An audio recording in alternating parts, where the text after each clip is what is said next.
ये है पाकिस्तान का सबसे कम बिजली पर चलने वाला इन्वर्टर रेफ्रिजरेटर। ये फुल साइज का फ्रिज है जिससे आप पूरा दिन 24 घंटे चलाएंगे तो आपका टोटल 1 यूनिट बिल आएगा।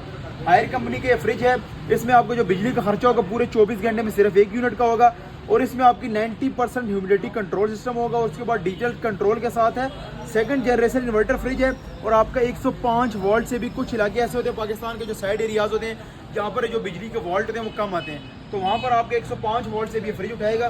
ASP स्टेरिलाइजेशन फैन के साथ ये आप देख सकते हैं, सामने इसके अंदर स्टेरिलाइजेशन फैन लगा हुआ है, ग्लास ट्रे के साथ है, उसके बाद HCS बॉक्स के साथ बहुत ही मुनासिब रेट पर आपको मिल जाएगा खान इलेक्ट्रॉनिक्स और खान होम स्टोर से। अगर फ्रीजर की बात करें तो फ्रीजर भी इसका बड़े साइज का फ्रीजर है और फ्रीजर में भी डबल LED लाइट लगी हुई है।